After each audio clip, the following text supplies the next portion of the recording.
Most people over 60 think walking is always safe, but 3 simple mistakes could be quietly raising your risk of pain or even a fall. I see these all the time with clients, and the good news is they're easy to fix. So today I'm going to walk you through what to avoid and the quick tweaks that make every step count.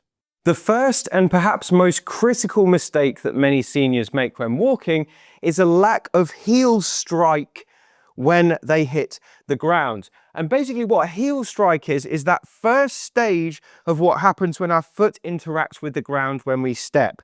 So when we take a step forward, the first thing that should happen is your heel should hit the ground, and then that sets you up for your foot to roll forward and then for you to push off using the toes. But many people, instead of striking with their heel, they land flat-footed like this. And what happens if you lack a heel strike is you end up with this slow shuffling gait, which is not great. You also end up with a risk of catching your foot, because one of the reasons we heel strike is to lift the toes away from the ground as we're swinging our leg through. So if you're landing flat-footed, your toes are closer to the ground and it's easy to catch them. And then you also lose all the other parts of your gait cycle as well. Because if you're landing flat-footed, your ankle's in the wrong position, your knee's in the wrong position, your hip's in the wrong position, and it just has a knock-on effect all the way up the chain.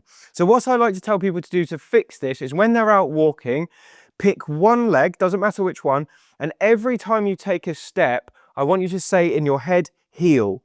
And then the next time you take a step, say again the word heel when your foot hits the ground. It sounds so silly and it's so simple, but what it does, it just sets you up to make sure that your heel is the first thing that makes contact with the ground. And that usually leads into the entire gait cycle being a lot better. Now, you only need to do it for one foot, because obviously if you were saying heel, heel, heel, it gets a bit hectic. But if you just nail it down with your right, your left foot will usually follow, and it usually happens automatically, and vice versa as well. So fix your heel strike if you want to improve your walking. And this is just one of the concepts I talk about in my book, Thriving Beyond 50. And inside Thriving Beyond 50, I've got a chapter where I break down the entire walking cycle to help people to nail it down, so they have less trips, less falls, and they feel more stable on their feet and can walk further. You can pick up a copy of Thriving Beyond 50 using the link in the description box below this video. The second critical mistake that many seniors make when walking is they look down at the ground too much.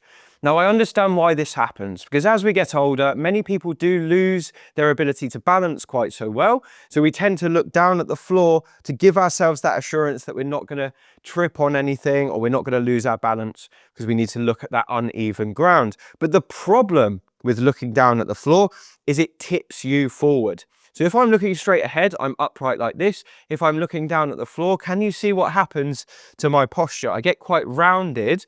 And what's more is as I look down at the floor like this, my center of gravity actually moves in front of my body. And this is a problem because it means that you've always got that forward center of gravity, which is tipping you forward as you walk. And that's okay as long as you're walking normally. But if you have to stop, you often can't stop because the center of gravity is out here, not within our body where we need it to be. So if you're looking down at the floor, the way to solve that problem and to avoid tripping or losing your balance is just to slightly lift your gaze up to 10 to 15 feet ahead. So we still want to be looking at the floor, definitely, because you don't want to catch your foot. But instead of looking 2 feet ahead, we're now going to look 10 to 15 feet ahead. Can you see what that small tweak does to my posture? It brings me up, and that subtle shift brings your center of gravity right back inside the body, which means you're less likely to fall over. Now, you'll still be able to scan the ground because your brain's very clever. It will take in everything in front of you and almost paint a mental picture of what's there. You don't need to be staring at the floor to step over something. You know it's there because you've seen it when you were 10 feet back, and then you can step over it without paying too much attention to it. So lift your gaze from 2 feet ahead to 15 feet ahead. Walk with the heel strike. That's going to fix probably about 70% of people's walking problems. Let's have a look at the final one now. The third critical walking mistake that many seniors make is a lack of arm swing.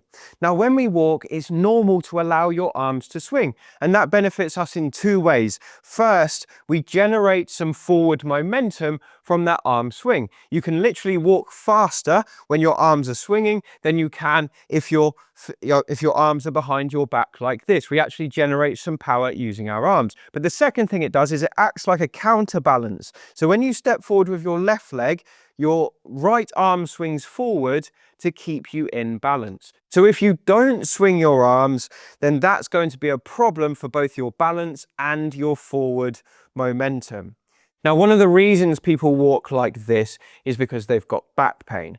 And I totally understand and respect that as a reason. But if you do have back pain, I would suggest for many people it's better to walk with an arm swing and then stop frequently to allow that back pain to go, rather than walk for longer but end up with your hands behind your back like this. And one of the reasons I recommend that is because if you do happen to trip and your hands are behind your back, they've got a lot further to travel to break your fall than if they are ready to go out in front of you already. So it's just one quick safety tip from me. So the key here is twofold. When you walk, you're going to make sure it's your opposite arm swinging with your opposite leg. That's thing number one. And number two, just relax those shoulders. Many people walk like this, especially when they start to use their arms and they think, oh, I've got to get my arms involved. You don't have to make a serious effort for it. Just let them swing naturally. And if you're walking with a decent pace, your right and left arm will swing alternately as you go. So don't pay too much thought to it, but just make sure there's a little bit of arm movement when you're out and about walking. So those are the three big mistakes. We've got lack of heel strike, we've got looking at the ground, and then we've got not using your arms. If you can fix those three things, it will improve your walking literally today. I hope that's been useful. If it has, please do drop a comment below. I've got another video on the screen right now, which gives you an exercise program to help you improve your walking starting from this week. So click on that if you're interested, and I'll see you again on the next one.